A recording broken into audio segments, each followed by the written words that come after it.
Je ne mourrai pas, je vivrai. Parce qu'en réalité, ça n'a pas été signé comme ça dans le contrat. Dis-moi, ça n'a pas été signé comme ça. Dis-moi, ça ne fait pas partie des clauses. Que quelqu'un qui ne rêve pas me dise, ça ne fait pas partie des clauses.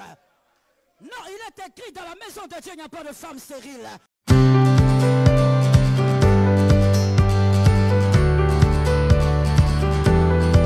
Quand quelque chose commence, on ne peut pas dire que c'est fini.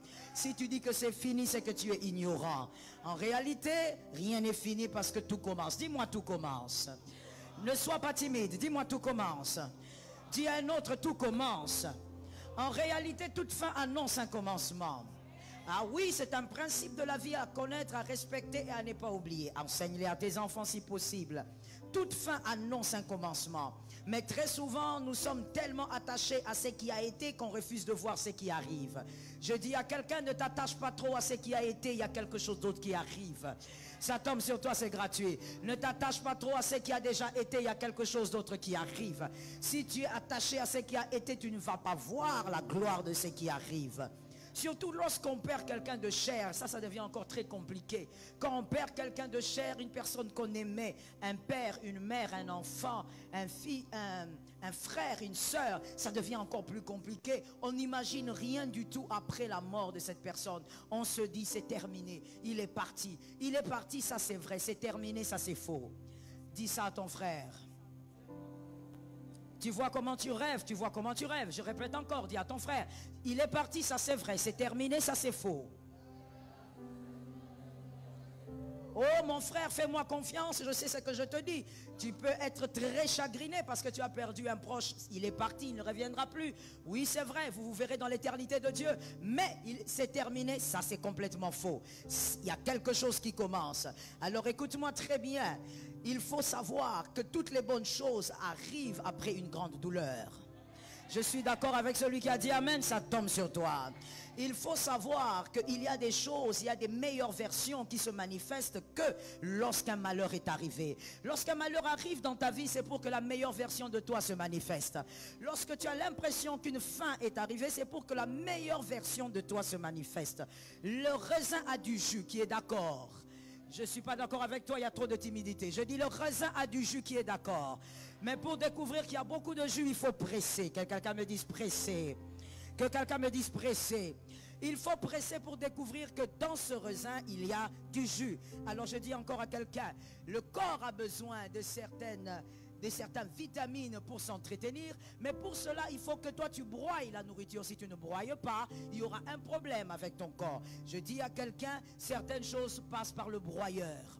Et quand tu passes par le broyeur, ça ne veut pas dire que c'est terminé. Non, ça veut seulement dire qu'une meilleure version de toi va se manifester. Je suis d'accord avec toi. Il faut savoir une chose, le drame n'est pas ce qui s'est produit. Dis-moi, ce n'est pas ce qui s'est produit. Le drame n'est pas ce qui s'est produit. Tu as perdu ton travail, tu as perdu quelqu'un, tu as perdu, je ne sais pas, une chose. Un malheur est arrivé. Ce n'est pas ça le drame. Le drame, c'est plutôt ce qui se produira après. C'est ce qui se produira après qui est le réel drame. Et donc, ne dis pas, voilà, je suis terminé, j'ai perdu mon travail. Non, ce qui se passera après la part de ton travail, c'est ça le réel drame. Et ce qui se passe après le malheur, ça dépend de toi. Très souvent, le malheur ne dépend pas du juste, mais ce qui arrive après le malheur, ça dépend du juste. Dis ça à ton frère. Ah, tu vois comment il y a des gens qui sont distraits. Ils sont venus à l'église, mais ils sont distraits. Répète encore à ton frère, le malheur ne dépend pas de toi, mais ce qui vient après le malheur dépend de toi. Psaume 34, 20. Psaume 34, 20. La Bible dit, dans certaines versions, c'est le 19. Dans d'autres, c'est le verset 20. Psaume 34, 20. Le malheur atteint souvent le juste, mais l'Éternel l'en délivre. L'en délivre toujours. Alors écoutons-nous bien. Le juste c'est qui? C'est celui qui est justifié par Jésus. Ce n'est pas celui qui est saint par lui-même, car aucun homme ne peut être saint par lui-même. C'est celui qui est justifié par Jésus, celui qui a été purifié par Jésus-Christ. Celui-là qui est justifié par Jésus, purifié par le Christ, compte sur Dieu. Quelqu'un m'a dit il compte sur Dieu. Alors comme il compte sur Dieu, même lorsque le malheur tombe, il a les yeux fixés sur Jésus. Il sait que puisque Jésus est là, après ce malheur, quelque chose de bon finira par arriver. Mais voilà pourquoi aussi l'Éternel l'en délivre. L'Éternel ne l'en délivre pas parce qu'il est justifié. L'Éternel l'en délivre parce qu'il compte sur Dieu. Si tu comptes sur Dieu, tu crois que quelque chose de bon peut arriver. Donc, celui qui est délivré d'un malheur, c'est celui qui croit et non celui qui est simplement juste. C'est celui qui croit que quelque chose finira par se passer. Mon frère, tu as beau être chrétien, tu peux prier du matin au soir, mais si tu n'es pas capable de croire qu'après ce malheur, il y a une gloire qui arrive, l'Éternel va te laisser dans ta position. Que Jésus t'aide à vivre quelque chose de meilleur parce que ça arrive. Après le malheur, le meilleur ou le bon n'est pas automatique. Quelqu'un me dit, c'est pas automatique. Après un malheur, le meilleur ou la bonne chose n'arrive pas automatiquement. Ça dépend de ce que toi tu crois, de ce dont toi tu crois. Alors je veux dire à quelqu'un ce matin, tu dois croire en autre chose. Je suis d'accord avec toi. Tu dois croire en autre chose que ce que tu as vu. Il y a quelqu'un qui va me dire, vous savez pasteur, ce n'est pas facile. Écoute, je vais te dire une chose. Tout ce qui est facile est fragile. Et ce qui sort d'une difficulté, ça, c'est dur, c'est solide et c'est pérenne. Voilà pourquoi il y a Adam. Adam est venu avec une très grande facilité et vous avez vu dans quoi nous sommes jusqu'aujourd'hui. Mais le second Adam, lui, il a préféré le broyeur. Voilà pourquoi nous avons un salut éternel. Ça tombe sur quelqu'un. Alors je veux dire à une personne, on n'a pas dit que ça sera facile, on n'a pas dit que le malheur c'est bon, on n'a pas dit que le malheur berce quelqu'un. Le malheur n'a jamais été une berceuse, mais il faut toujours voir autre chose après le malheur. Si toi tu ne vois pas, ne pense pas que mieux arrivera. Ça dépend de toi, ça ne dépend pas de Dieu. Psaume 118, 17. Psaume 118, 17. Que dit la parole de Dieu? Psaume 118, 17 dit, je ne mourrai pas, je vivrai. Et je raconterai les œuvres de l'Éternel. C'est David qui est en train de parler, mais quand vous lisez la suite, vous comprendrez que pendant que David parle, au fait, il est en plein malheur. Il est en plein malheur, ce n'est pas le témoignage au fait. Ce verset n'est pas le résultat d'un témoignage. Il est en plein dedans, il est dans l'obscurité, il est dans les ténèbres, il est en train de vivre sa galère. Donc David est en train de dire, je suis dans ma galère, mais il y a quelque chose que moi je vois. Au-delà de ma galère, je dis, je ne mourrai pas. Même quand l'esprit de mort te touche à tous les niveaux, tu dis, non, je ne mourrai pas. Ça ne peut pas se terminer de cette manière. Je ne suis pas de la race de ceux qui s'arrêtent aujourd'hui. Je ne peux pas mourir en 2023, ce n'est pas le contrat. Dis-moi, ce n'est pas ce qui a été signé dans le contrat. Tu es en train de rêver, que quelqu'un me dise, ce n'est pas ce qui a été signé dans le contrat. Que quelqu'un dise à son âme, ça n'a pas été signé dans le contrat. Non, dans le contrat de ta vie, il a été signé la longévité. Tu ne peux pas mourir à 60 ans. Tu ne peux pas mourir à 90 ans. Tu dois aller au-delà. Ça tombe sur toi, c'est gratuit. Ce n'est pas ce qui a été signé dans le contrat. Tu regardes même la stérilité qui t'a lié et qui t'a donné un manteau. Tu dis non, non, non. Je ne mourrai pas, je vivrai. Parce qu'en réalité, ça n'a pas été signé comme ça dans le contrat. Dis-moi, ça n'a pas été signé comme ça. Dis-moi, ça ne fait pas partie des clauses. Que quelqu'un qui ne rêve pas me dit, ça ne fait pas partie des clauses. Non, il est écrit dans la maison de Dieu, il n'y a pas de femme stérile. Donc je ne peux pas rester sans enfant. Tu dois déclarer que tu ne mourras pas dans la galère. N'attends pas que tu sortes pour parler. La chose qui te fera sortir, c'est le parler. C'est parce que tu vas parler que tu vas sortir. Toi, tu es là en train de me regarder, tu dis priez pour moi. Qui va prier pour toi? On ne priera pas pour toi. Tu dois parler, confesser la foi. Confesser que tu sortiras. Confesser que tu ne mourras pas. Même si tu ne vois rien, Jésus est ta lumière. Quelque chose est de l'autre côté.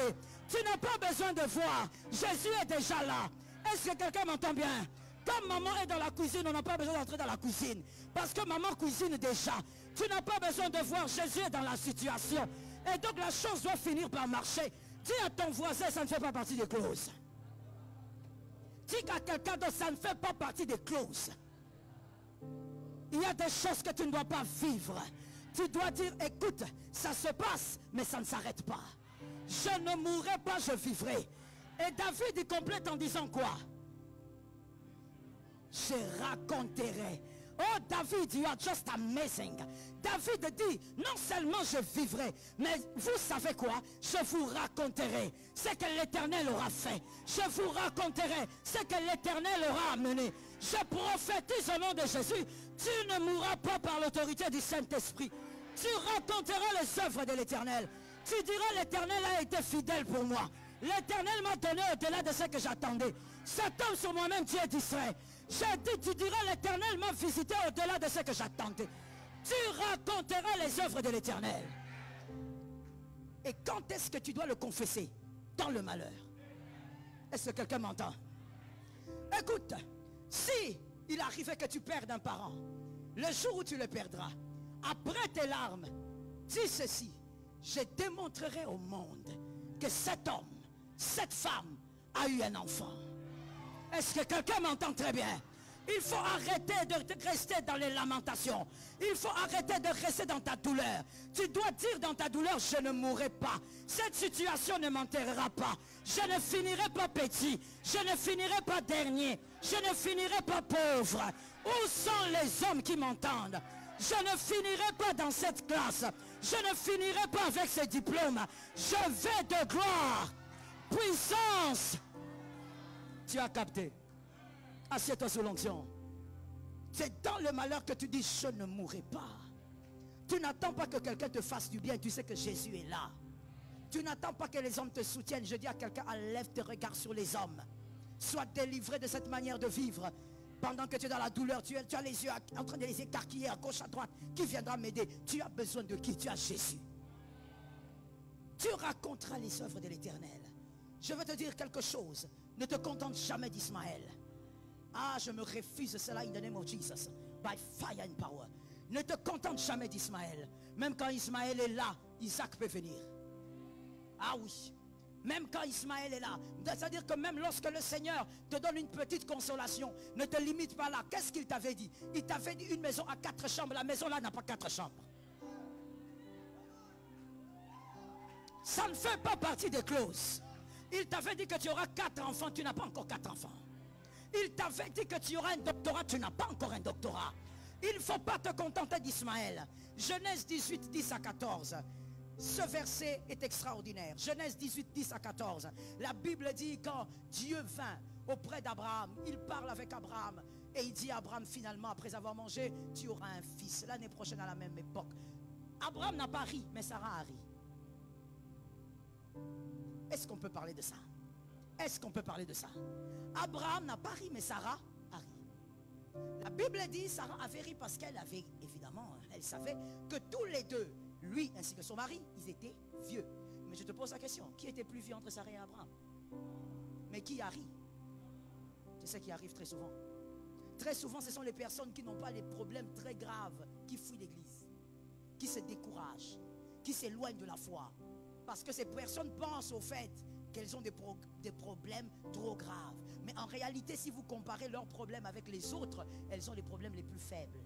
Mais ce sont ces problèmes, ces personnes-là qui aiment tout dire tout le temps à l'église. Ici à l'église, on fait ceci. Ici à l'église, on fait ça. Ce sont les gens qui ont des petits problèmes. Dis-moi petits problèmes. Les personnes qui ont des gros problèmes, comme Abraham, il était le plus âgé. Il était plus âgé que Sarah. C'est vrai que c'est elle qui porte l'enfant, mais c'était lui qui était plus âgé. Mais les gens qui ont des plus gros problèmes, ils apprennent à s'attacher à Dieu. Ils ne rient pas lorsque Dieu parle. Ils savent que quand Dieu parle, je ne ris pas dans le présent, c'est demain que je rirai. Ça tombe sur toi. Je sentais que tu as compris. Ce n'est pas aujourd'hui qu'on rit. Quand Elohim parle, quand l'esprit de la prophétie parle, on ne rit pas aujourd'hui. On rira demain. Lorsqu'Isaac arrivera, ne te contente pas d'une consolation. Refuse-toi de voir une chose qui ressemble à ce que Dieu avait dit. Et tu dis, je suis arrivé. Je suis d'accord avec toi, fils, refuse. Refuse ça. Tu n'es pas encore arrivé. Ça ne fait pas partie des clauses. Seigneur, tu avais dit quoi? Tu avais dit jusqu'aux extrémités de la terre. Je ne suis pas encore arrivé jusqu'aux extrémités de la terre. Donc je refuse de me consoler avec Brazzaville. Tu es là en train de te taper la poitrine. Oh, je suis allé en France, je suis allé ceci. Tu es allé où? Tu n'es même pas encore allé aux extrémités de la terre. Dieu n'a pas dit que tu iras en Belgique, en France, aux États-Unis. Il a dit que tu iras jusqu'aux extrémités de la terre. Et ce que j'aime avec Dieu, c'est que lorsqu'il te bénit, il bénit aussi les fruits de tes entrailles. Les fruits de tes entrailles doivent aller jusqu'aux extrémités de la terre. Est-ce qu'ils sont déjà allés? Est-ce qu'ils sont déjà allés? Alors ce n'est pas encore accompli. On ne se contente pas d'Ismaël. On va voir ces choses arriver. Je lance la prophétie. Il faut que les fruits de tes entrailles aillent jusqu'aux extrémités de la terre. Mais pourquoi pas, même en business class? Ça tombe sur toi. Est-ce que tu vois la foi? Regarde comment ta foi est. Regarde comment ta foi est. Regarde ta foi. J'ai dit, tu es obligé de vivre ce que Dieu a dit. On ne se contente pas d'Ismaël. Ismaël n'a pas eu ce que Dieu avait promis. Est-ce que quelqu'un m'entend bien? Généralement avec les mères, lorsqu'elles préparent et que l'enfant a trop faim, surtout quand c'est un bébé, on commence d'abord par consoler l'enfant. Quand on fait le repas, l'enfant pleure, on lui donne un peu de lait. Ce n'est pas la nourriture. Et d'ailleurs, tu verras le bébé, il va boire le lait et à un moment donné, il pleure encore. Parce que même le bébé sait que ça, c'est pas la bouffe. Même le bébé sait, mais toi, tu ne sais pas. Toi, tu ne sais pas que ta vie là, ce n'est pas la bouffe. Toi, tu ne sais pas que la vie que tu as là, ce n'est pas ce que Dieu avait promis pour cette année. Tu es à l'aise, tu mets les make-up, tu es en train de finir l'année et tu es à l'aise. N'as-tu pas remarqué que ce que Dieu t'avait promis pour 2022, ce n'est pas ce que tu as là? Si tu te contentes d'Ismaël, personne ne te donnera Isaac. Est-ce que quelqu'un m'entend très bien? Refuse de te contenter d'Ismaël. Ce que Dieu a donné, c'est bon. Ce que Dieu a fait, c'est bon. Mais ce n'est pas Isaac. Dis à trois frères, ce que Dieu m'a donné, c'est bon, mais ce n'est pas Isaac. J'aime ta foi. Ça tombe sur toi. Je libère la prophétie. Les finances que tu as, c'est bon, mais ce n'est pas Isaac. Ça tombe sur moi-même au nom de Jésus. Les finances que tu as, c'est bon, mais ce n'est pas Isaac. On attend Isaac. Isaac nous permettra de construire les hôpitaux. Isaac nous permettra de construire les universités. Isaac nous permettra de construire les orphelinats. On attend Isaac. Ce n'est pas Isaac. Tu ne peux pas être là comme ça, comme si tu avais un petit Dieu. Oui, il m'a donné une voiture, et il m'a donné une maison, et non, j'ai 2 visas. Il a permis que mes enfants étudient, je ne sais pas où. Ce n'est pas Isaac. Ce n'est pas Isaac. Même si Isaac a 13 ans, Ismaël a 13 ans. Regarde bien Ismaël. Ismaël ressemble à Agar. Il a des traits des Égyptiens. Ce n'est pas Isaac. Isaac est juif. Isaac ressemble à Sarah. Il ressemble à Abraham. Je prophétise au nom de Jésus. 2022, tu ne finis pas sans recevoir Isaac. Reçois Isaac. La bénédiction qui ressemble à 2022. La bénédiction qui ressemble à cette année. La bénédiction qui ressemble à cette saison. Lève la main droite et dis-moi, je reçois. La bénédiction qui ressemble à la saison. Toi, tu prends une bénédiction qui est façon. Tu regardes une mangue, une petite mangue comme ça. La mangue n'est pas bien mûre. Tu dis, j'ai une mangue. Tu n'as pas une mangue. Les chrétiens, tu es en train de célébrer quelque chose qui en réalité n'est pas ce qu'on t'avait promis. Et tu t'arrêtes là. Dieu t'a promis un mariage. Tu entres dans un mariage, tu es tourmenté. Dieu ne donne pas le tourment. Lorsque tu es tourmenté, dis à Dieu, Seigneur, tu m'avais promis un mariage, mais ça là, j'attends maintenant Isaac. C'est-à-dire, Seigneur, transforme ce mariage-là. Ce n'est pas normal que je vive comme ça. Lève ta main droite et dis-moi, ce n'est pas normal. Ceux qui sont derrière, dites-moi, ce n'est pas normal. Tu dois avoir ton Isaac. Et Isaac, il arrive, pas parce que seulement Dieu est venu, mais parce qu'Abraham continue de croire. Si Abraham n'avait pas ri, c'est parce qu'il croyait. Quand Dieu lui a dit, tu auras, il sait que oui, j'aurai. Mon frère, aucun malheur ne peut t'enterrer si toi, tu ne le laisses pas t'enterrer.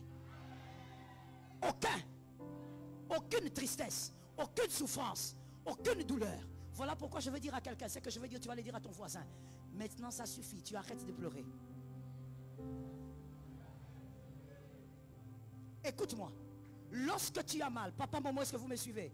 Lorsque vous avez mal, vous avez le droit de pleurer. Lorsque ça ne va pas, vous avez le droit de pleurer. Mais s'il vous plaît, je vous interdis, en tant que votre pasteur, je vous interdis de gaspiller le temps de la foi dans la douleur. Ne gaspillez pas le temps de la foi dans la douleur.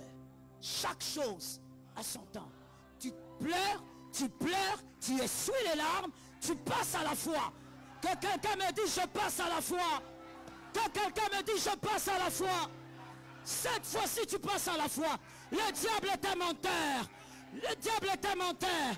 Il a cru qu'il allait t'enterrer. Il a cru qu'il allait te détruire. Il a cru que le malheur allait te détruire. Il a échoué. Tu ne seras pas détruit. Tu ne seras pas anéanti. Tu passes à la foi. Assieds-toi que je te parle. Tu passes à la foi. C'est le moment où tu dois arrêter maintenant les larmes. On ne pleure pas tout le temps. Même la Bible dit chaque chose. Vire à la fois maintenant. Est-ce que quelqu'un m'entend?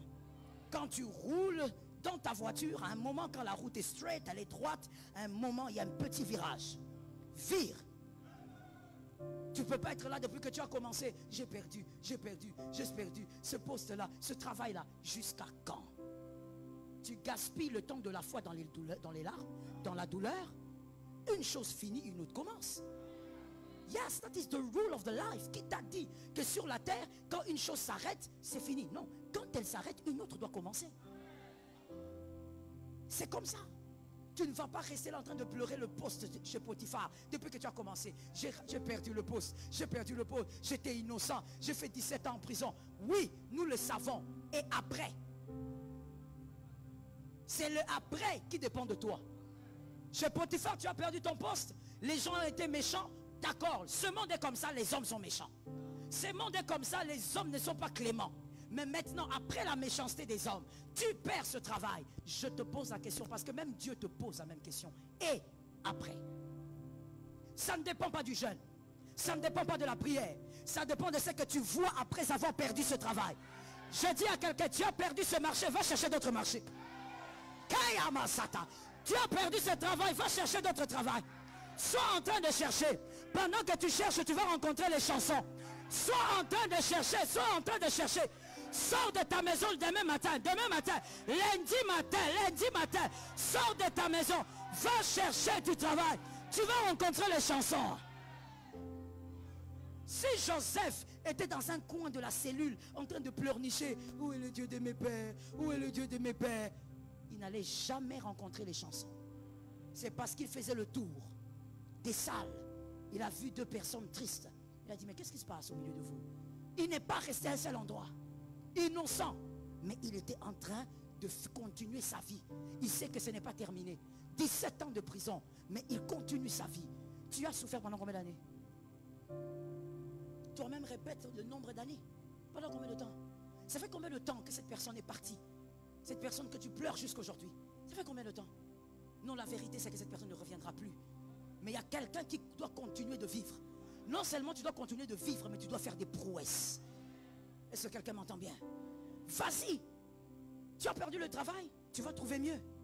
Si Joseph était resté cloisonné dans un coin de la prison, il n'aurait jamais rencontré les chansons. Et il n'aurait pas eu mieux que ce qu'il avait perdu. Écoute, il y a certaines pertes qui permettent des doubles gloires. Ça tombe sur toi au nom de Jésus. Certaines pertes permettent des doubles gloires. Arrête d'être là en train de pleurer depuis que tu as commencé, de te lamenter. Les lamentations ne donnent rien. Peut-être que pleurer soulage, mais mon frère, ça ne donne pas de récompense. Mais la foi récompense toujours. Ne gaspille pas le temps de la foi dans la douleur. Que Jésus te soutienne. Écoute-moi très bien. Marc 9, 23. 22 à 23. Commençons par 22. Marc 9, 22 à 23. Il y a ce monsieur qui se pointe devant Jésus. Marc 9, 22 à 23. Il se pointe devant Jésus. Il dit, mon fils est malade. Il tombe dans le feu. Alors si tu peux, s'il te plaît, guéris mon fils. Jésus regarde le gars. Jésus dit, mais ce gars il est culotté. Il dit, si je peux. Et c'est extraordinaire parce que c'est les rares fois où Jésus répète la question. Répète la question de la personne. Jésus est en train de dire, attends, si je peux. Et le monsieur, heureusement qu'il a compris, il était intelligent. Il dit, non, non, non, non, non, non. Je sais que tu es capable. Jésus dit, si je peux. Tout est possible à celui qui croit. Et ça c'est Jésus qui dit, si je peux. Non. Qu'est-ce qu'il a envie de te dire au fait aussi aujourd'hui? Tu pleures, tu te lamentes, mais Jésus peut tout. Jésus peut tout, il peut même te guérir de toutes ces blessures que tu as. Mais le problème c'est que toi tu es comme ce gars-là. Tu es en train de dire à Jésus, si tu peux, s'il te plaît, tu peux me donner un travail? Si tu peux. Non, lui il peut. Est-ce que toi tu crois qu'il peut tout? Parce que lui ne voudrait pas que tu croies qu'il peut. Il voudrait que tu croies qu'il peut tout. Qu'il va au-delà de ce que toi tu demandes. Ah, my Jesus. C'est pourquoi quand nous demandons à Dieu, Seigneur, donne-moi un enfant. Dieu ne te donne pas qu'un enfant. Mais Dieu te donne une destinée. Dieu donne toujours au-delà. Est-ce que quelqu'un m'entend? Alors ce matin, tu dois arrêter. Et tu dois vraiment arrêter de perdre ton temps dans les larmes, dans la douleur, dans le chagrin. Vous savez, il y a des personnes qui aiment se victimiser et donc quand elles sont dans la douleur, c'est comme si elles sont dans un monde confortable pour elles. Parce qu'elles aiment se victimiser. Elles aiment quand tout le monde s'approche et dit « Oh, c'est triste ». Elles aiment ça. Mon frère, tu ne dois pas être de cette catégorie-là. Quand on a pitié de toi, c'est pas bon. On ne doit pas avoir pitié de toi.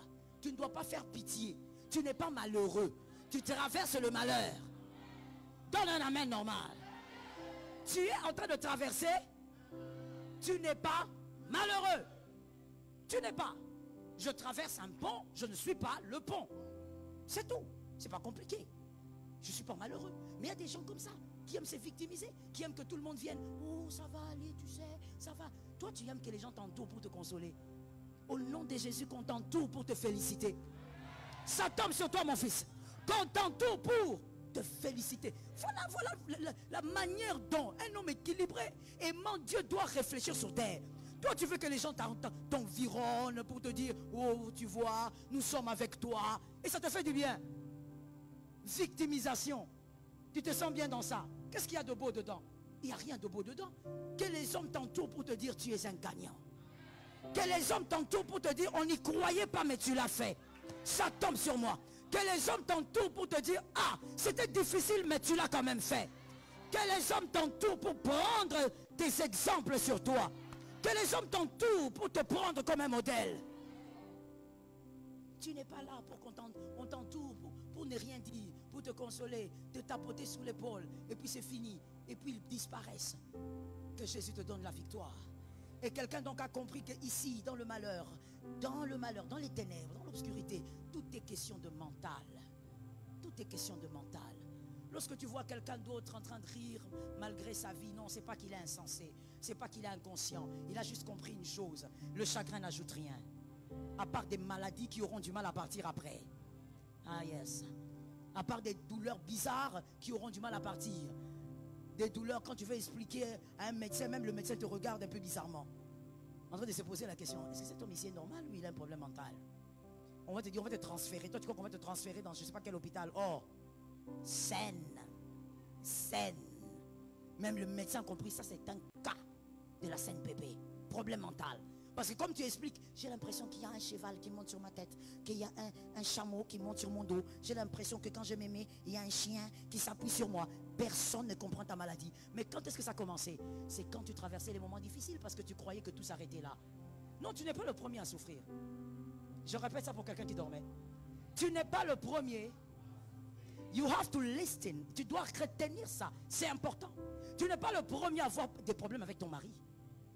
La première, tu n'es pas la première. Tu n'es pas le premier d'avoir des problèmes avec ta femme. Tu n'es pas la première personne de perdre un enfant. Je ne te le souhaite pas. Mais ça a déjà existé. Tu n'es pas la première personne à avoir perdu un travail. Oh mon frère, ça a existé. Mais tu vois, il y a des gens qui ont vaincu. La différence ne se trouve pas dans l'âge. La différence ne se trouve pas dans les années de chrétienté. La différence se trouve dans la foi. La foi d'aujourd'hui, c'est ce qui fait la différence. Alors sors des chagrins, des douleurs, sors de là un peu. Sors de là. Prends maintenant le temps pour la foi. Pose-toi la question, comment va se finir cette année? Est-ce que tu peux le dire à ton frère? Est-ce que toi-même tu peux me le dire? Comment va se finir cette année? C'est ça la vraie question, mon frère. Toi tu es là comme ça, en train, depuis que tu as commencé, tu ne fais que m'écrire. Tu m'écris pourquoi? Parce que tu ne manges pas. Tu ne manges pas pourquoi? C'est même pas que tu jeûnes. Si tu jeûnais au moins pour nous tous, ce serait bien. On serait gagnant.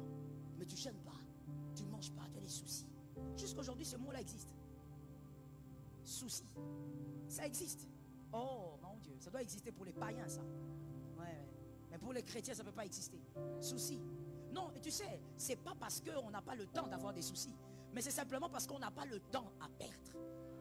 Oui, parce qu'on a compris qu'après avoir emmagasiné les soucis pendant des mois, après les 2 mois, le problème a grossi. Le problème, il est là. Il ne part pas parce que toi, tu as des soucis. Alors, comment perdre 2 mois de ma vie? C'est trop. Ces 2 mois ne reviendront plus dans ma vie. Je n'ai pas le temps. Dans 2 mois, je peux maximiser et faire des choses qui vont laisser des traces indélébiles. Ça tombe sur toi. Tu arrêtes de te morfondre. Tu arrêtes d'avoir l'impression que le ciel tombe sur toi. Rien n'est tombé sur toi. Tu n'es qu'en train de traverser un malheur. Tu vivras. Et tu raconteras les œuvres du Seigneur. Je suis d'accord avec toi. Jésus a dit à cet homme, attends, tout est possible à celui qui croit. Tout. C'est-à-dire que Dieu peut te donner ce dont tu crois. Et même plus. Dieu donne ce que tu demandes. Et il donne ce que tu lui crois capable de donner. C'est tout. C'est tout. Non, pourquoi Dieu, il m'a donné seulement ça. Et puis, j'ai prié avec mon frère. Vous avez prié ensemble, mais vous n'aviez pas la même foi. Vous voyez comme vous êtes assis là? Vous êtes assis côte à côte, mais vous n'avez pas la même foi. Oui, oui. Vous n'avez pas la même foi. Et ce qui est extraordinaire, c'est que la foi ne passe pas par un visage. Ouais, le visage peut tromper. Le visage peut tromper. Tu peux voir quelqu'un là, tu te dis, ah, celui-là vraiment, il a la foi. Il n'en a pas. Il est seulement concentré pendant la prédication. La foi, c'est autre chose. Cette femme qui est en train de perdre son sang, elle localise Jésus, elle dit, trop c'est trop. Trop c'est trop. Il y a plein de gens un peu partout ici, mais moi je dois toucher. Qui lui avait dit qu'il faut toucher? Personne. Jamais personne n'a enseigné ça. Même pas Jésus lui-même. Mais qui a dit ces choses à cette femme? Vous savez, quand on souffre, c'est le genre au fait de cœur décisive qu'il faut avoir. Il ne faut pas nous amener des larmes inutiles. Il faut être décidé. Tu sais, plus tu as mal, plus sois décidé. Plus tu as mal, que la colère de la foi s'augmente. Plus la douleur a fait des années, que la colère de la foi augmente. Cette femme, quand on a une colère de la foi, mon frère, le Saint-Esprit commence à vous inspirer des choses bizarres. Cette femme a regardé, elle a dit n'importe quoi, je finirai par toucher cet homme. Si ces hommes m'empêchent, aujourd'hui, moi je touche. Je ne veux pas qu'il parle, je veux toucher. Elle a touché et elle a été guérie. Une force a quitté le Christ. La capacité d'arracher un miracle. Pourquoi? Ça fait des années. Quelqu'un d'autre aurait dit, je suis fatigué, j'ai déjà vu le médecin tel, le médecin tel, le médecin tel. C'est fini. Tous les spécialistes, je les ai vus. Oui, tu as vu les spécialistes, mais tu n'as pas vu le Créateur. Ça tombe sur quelqu'un. Tu es allé devant tous les spécialistes et tu as donné beaucoup d'argent, mais tu n'es pas allé devant le Créateur. Oh non, mon enfant a un problème d'intelligence. J'ai payé tous les bons profs. Oui, tu l'as fait, mais tu n'es pas allé devant le Créateur. Crois qu'il peut tout. Dans le malheur. Dans le malheur, laisse-moi te poser une question avant de passer. Dans le malheur, toi, tu cherches qui? Quand tu as mal, tu cherches qui? Quelle est la première personne que toi, tu cherches? Non, moi, je te parle de ta vraie vie, hein, tu sais. Je ne parle pas de la réponse que tu me donnes ici. Qu'est-ce que tu cherches quand tu as mal? Alors, on va aussi donner une deuxième question. Qui est-ce que tu condamnes quand tu as mal? Quand tu souffres, tu condamnes qui? Quand la douleur aussi passe, qui est-ce que tu condamnes parce qu'il n'était pas venu te voir? Toutes les personnes qui viennent te voir quand tu as mal sont petites. Cet amen est bizarre, je vais répéter. Parce que je ne suis pas... Si je suis dans cette assemblée, il faut que je répète parce que cet amen doit être normal. Toutes les personnes qui viennent te voir quand tu as mal sont petites. Toutes les personnes qui te donnent de l'argent quand tu as mal sont petites. Toutes les personnes qui ne sont pas venues sont petites. Celui qui est venu est déjà venu. Celui qui devait venir est déjà venu. Jésus a été là, ça te suffit mon frère. Vous savez, toutes les fois où moi j'ai eu les deuils, je n'ai pas cherché pourquoi tel n'était pas venu. Pourquoi tel n'était pas venu? Ah, déjà j'ai ma douleur que je cherche encore les gens. Jésus m'a soutenu, c'est suffisant. Pourquoi tel n'avait pas appelé? Tout le monde m'a souhaité des condoléances. Maintenant, c'est seulement ces condoléances-là qui allaient te condoléancer. Ajoute ça dans les dictionnaires. C'est seulement les condoléances de cet homme-là qui allaient vraiment te condoléancer. Donc, il fallait seulement que lui appelle. J'ai perdu mon père. Pourquoi est-ce que tel ne m'a pas appelé? Mon frère, tu vois, hein, tu te compliques une vie simple pour rien. Il y a il y a des plus grands problèmes dans la vie que ça. Papa est parti. Pose-toi maintenant la question, ça sera quoi la suite? Parce qu'en réalité, c'est toi la suite. Est-ce que quelqu'un m'entend bien? Vous savez, il y a des gens des personnes qui sont tellement paresseuses, qui veulent en même temps prendre la suite de celui qui est parti et l'enterrer avec la personne. Mais je dis c'est par paresse. Quelques minutes de réflexion. Je te donne quelques minutes de réflexion. Par paresse, papa est parti, maman est partie. Oui, mais elle prend maintenant toute la suite là. Elle enterre avec papa. Papa, comme tu es parti comme ça, moi je ne sais plus ce que je vais faire. Hein. C'est fini. La paresse. Vous voyez de quoi je parle? La paresse. Ça veut dire qu'il ne veut pas réaliser que, attends, maintenant, fais les choses seul. Avance seul. Pas de bouc émissaire pour échouer. Pas de bouc émissaire pour ne pas réussir. Pas de bouc émissaire pour ne pas réaliser des choses. Avance. Il est parti, il avait fait sa part. Enterré, terminé. Maintenant, c'est ta page à toi qui est ouverte. Ouvre aussi la page pour les autres. Grâce à lui, il y a quelques personnes qui t'appellent au moins Jacques, Claude, Verneau, je ne sais pas, Judith. Aujourd'hui, ouvre aussi la page pour les autres. Qu'à cause de toi, on cite aussi le nom de tes enfants. Que Jésus te donne la victoire. Oh, je dis à quelqu'un, espère après le malheur. Espère même pendant le malheur. Écoute, sois comme Ruth. Même si Kiljon est mort, on suit Naomi. La vie continue. La vie continue. Oh, je vais te réchoquer. La vie ne s'arrête pas. Si Ruth t'avait dit, oh, j'ai perdu Kiljon, l'amour de ma vie, c'est fini. Ruth, toi tu connais amour. Ruth, tu connais amour. Amour façon là que tu vivais avec Kiljon. Si Ruth s'était arrêtée là, c'est ça le piège au fait de l'être humain. Tu te dis, c'est ce que je disais au début de mon message, tu ne vois que ce qui a été. Et donc, tu ne peux pas voir ce qui arrive. Tu es accroché à ce qui a déjà été. Mais il y a autre chose en dehors de ce qui a déjà été. Si Ruth avait dit non, je m'arrête là, en tout cas, non, l'homme que j'avais eu, oh, pourquoi à mon âge, je peux perdre un homme comme celui-là. Il était gentil, il était doux, il était calme. Point. Répétons ça 3 fois. Gentil, doux, calme. On y va. Point. Ça c'est Kiljon. Ça c'est qui? Kiljon. Maintenant si toi tu es comme Ruth, en fait pas Ruth parce que Ruth elle est allée au-delà. Si tu avais commis l'erreur de rester là à Moab, parce que celui que tu as perdu il était comment? Doux. Oh non, je reste ici. Pourquoi ça ne tombe que sur moi? Pourquoi il n'y a que moi? Qui t'a dit qu'il n'y a que toi? Si elle était restée là, elle n'allait pas découvrir que dans la vie de l'amour, dis à ton frère la vie de l'amour. On va répéter ça encore. Il y a des gens qui ont un problème de cœur. Je dis à ton frère, toi tu me regardes. Dis à ton frère la vie de l'amour. Tu vois dans la vie de l'amour, il n'y a pas que Kiljon. Les 3 c'était quoi? Gentil, doux, calme. Il y a gentil, doux, calme, friqué. Tu vois la partie là? Ruth n'avait pas ça. Galère. Mais lis la Bible, c'est pas moi qui dis, lis la Bible. Galère. Et ils avaient fui la galère, ils sont arrivés là-bas, ça n'a pas aussi marché. Un gars qui est là, mais galère sur galère. Quand tu as faim, il te dit je t'aime. Tu les regardes et tu intercèdes. Si elle était restée là en disant tout gentil, elle n'allait pas découvrir qu'au-delà de tout ça là, il y a aussi friqué. Ça veut dire elle finit par rencontrer Boaz. Pourquoi? Parce qu'elle refuse de se morfondre. Elle refuse de dire c'est fini, je suis une jeune veuve, qui va m'épouser? Oh, elle refuse de dire pourquoi seulement moi?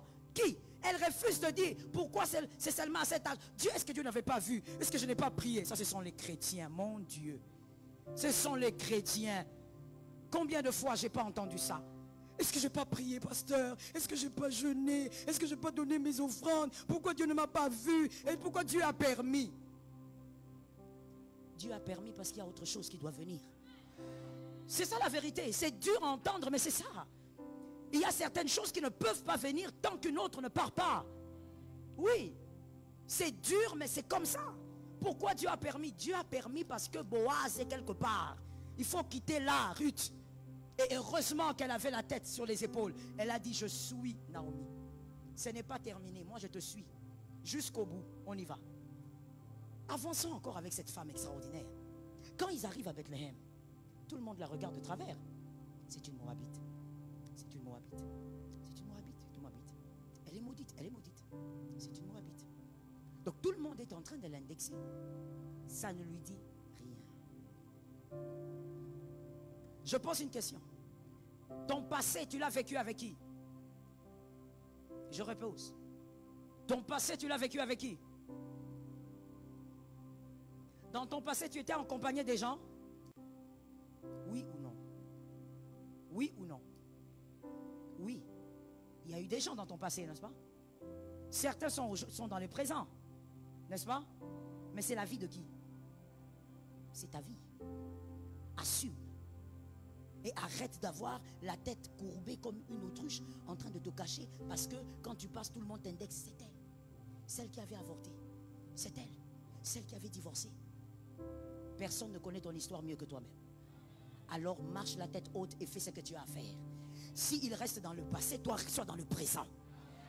Comme j'étais en train de le dire quelque part le vendredi, ne vis pas pour aujourd'hui, vis pour exister. Ne vis pas seulement pour aujourd'hui, non. Vis pour exister, ça veut dire quoi? Même après toi, que l'on parle de toi. Si les gens t'indexent à cause de ton passé, ils sont libres, les gens sont libres de dire ce qu'ils veulent. Ils sont libres de penser comme ils veulent. Mais toi, tu es aussi libre d'aller là où tu veux aller. Est-ce que quelqu'un m'entend très bien? Dans le passé, tu as peut-être commis des erreurs que tu n'avais pas trop bien compris. Peut-être que tu étais encore trop enfant, tu étais ignorant. Peut-être qu'il y avait des choses que tu ne mesurais pas bien, tu étais immature. C'est ton passé. Mais dans le présent, est-ce que tu es immature? C'est ça la question. Si dans le présent tu n'es plus immature, alors tu décides là où tu vas aller. Que les gens restent dans le passé, toi va là où tu dois aller. Cette femme arrive à Bethléem et arrivée aussi là-bas, cette femme ne dit pas: ah, Naomi, bon aujourd'hui tu fais quoi? Non, moi je me mets un peu là, ok. Moi aussi je vais un peu me reposer dans ma chambre. C'est ce que feraient toutes les femmes en général. Elles s'enferment dans la chambre. Hey, quels gens. Va glaner. Tu es déjà à Bethléem, quitte-la vite. Va glaner. Boaz est en train de visiter les champs. Toi tu es enfermé là dans la chambre. Il ne m'a même pas laissé un seul enfant. Oh, l'héritier n'est pas là. Certains héritiers ne doivent pas venir avant le temps. Il faut qu'ils restent là où ils sont là-bas. Est-ce que quelqu'un m'entend bien? Ah, ça tombe sur toi au nom de Jésus. C'est un culte de foi, tu dois un peu élever ta foi. Ruth n'est pas restée enfermée là en train de dire: oh vraiment, que ma vie, c'est vrai que j'ai suivi cette femme, mais qu'ils gens. Ruth a dit: ok, on est à Bethléem aussi? Oui, ok. Qu'est-ce que je peux faire? Non, ici comme tu es étrangère, tu dois aller glaner vers le côté des étrangers. Ok, elle se lève, elle se lave, elle s'habille, elle ne connaît personne. Dans un pays étranger, elle ne connaît pas la langue. Elle a peut-être appris un peu avec Naomi, mais elle ne connaît personne. Imagine-toi, non? Tu tombes à l'Équateur, tu arrives là-bas, tu connais personne et tu vas commencer à travailler dans les champs. Elle est partie, elle a commencé à glaner. Elle glane, personne ne cause avec elle. Toi tu as inversé là où elle a une amie. Toi quand tu arrives quelque part, il faut toujours que tu attrapes quelqu'un. Toi tu ne peux pas vivre seul. Les amis, c'est comme si tu es né avec des amis, tu veux mourir avec les amis. Donc tu arrives à un endroit, tout le monde est en train de te regarder, mais toi-même tu vas vers quelqu'un. Ça va? Tu peux être ma copine? Non, elle n'en a pas besoin. Elle a d'autres problèmes. Elle se focalise sur sa vie. Elle commence à glaner. Et Boaz passe. Tu vois, pendant que tu pleures, Boaz passe. Tu vois, pendant que tu t'enfermes là, tu dis: non, mon travail, comment je vais faire, mes enfants. Boaz passe. Va là où Boaz passe. Il faut être dans le milieu là où tu peux voir Boaz. Tu as perdu un travail, va chercher un autre. Et va chercher le travail selon ton profil. Voilà. Comme je disais à certains garçons, il faut savoir se vendre dans la vie. Ne te vends pas moins cher. Tu as commencé à faire l'informatique il n'y a pas longtemps. On te demande: tu connais l'informatique? Je connais. Je connais. On ne me dit pas non, même quelque chose va me dépasser. Rien ne va te dépasser. Quand on t'engage là, toi tu continues à te former là-bas. Tu prends même quelqu'un chaque soir, il te forme tous les soirs. Tous les soirs. Tu ne dors pas. Il vient là, il t'apprend. Il faut faire ça. Le matin, tu vas au travail. Il faut savoir se vendre. Il ne faut pas manquer le courage. C'est pourquoi j'ai dit, ceux qui sont nés à l'époque de Joseph et puis en bas ici, c'est compliqué. vous n'avez pas trop de courage. Nous qui sommes nés à l'époque du maréchal, on a le courage. On a le courage. Ceux qui sont nés à l'époque de Kassavoubou, ils ont le courage. Mais les autres ici, la génération ici, vous êtes trop fatigués, fatigués. Même les hommes, fatigués, fatigués. Vous êtes là comme ça, molle. Tu as perdu un travail, tu es là à la maison. Tu pries, et puis tu attends que moi je t'appelle pour te dire, viens au séminaire. Et tu viens aussi. Frère, tu oses venir au séminaire. Tu as perdu le travail, toute la journée tu es resté à la maison. Va là où Boaz passe. Va te promener dans ces couloirs-là, les bureaux qui sont là. Promène-toi. Fais des balades. Quelque chose peut arriver quelque part. Mais toi, tu t'enfermes. Tu es en train de penser. Tu es là dans le passé. Ah, quand j'étais. Oh, nous autres. Oh, je me rappelle encore la maison dans laquelle nous avons grandi. La maison de mon papa. Donc toi, tu te rappelles même de la maison de ton papa. Les efforts de ton papa, toi, tu célèbres ça aujourd'hui. Tu te rappelles de ça aujourd'hui. Et tu es là. Ça t'encourage de rester dans la paresse. Ruth a décidé de sortir. Elle est sortie. Elle a glané. Et elle a rencontré quelqu'un. Cette personne n'allait jamais venir dans sa maison. Oh, mon frère, il faut que je te le dise.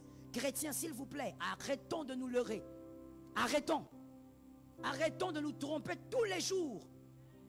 Il y a des choses que Dieu t'a promis, ça ne viendra pas là où tu es. Non, tu dois aller vers la chose. Arrête de croire que ça va entrer dans ta maison. Non, ça n'entrera pas dans ta maison. Tu n'es pas Zaché. Il n'y a qu'un seul Zaché. Ah, il ne faut pas rêver. On dirait qu'on lit la Bible de travers. Non, Dieu m'a promis, alors j'attends. Tu attends où? Ici à l'église? Ça ne viendra pas ici. Ici, c'est le lieu de prière. C'est le lieu d'enseignement. C'est le lieu de délivrance. C'est le lieu de transformation. Il y a des choses qui ne viendront pas ici. Tu dois aller là-bas. Sors là-bas. Va vers Gombe là-bas. Va chercher ça. Tu dois aller chercher ça. Il ne faut pas croire que c'est en t'enfermant ici que moi je vais t'encourager. Tu t'enfermes ici. Nous sommes le 40e aujourd'hui. Le 20. Et toi tu t'enfermes. Tu me dis, pasteur, je vais m'enfermer ici. Je vais me mettre là-bas au coin. Tu vas même localiser l'endroit où tu vas t'asseoir. Je t'interdis, hein, je te dis déjà. Tu vas t'asseoir là-bas. Tu dis, pasteur, je m'enferme ici jusqu'au 1er janvier. Tu es sorcier.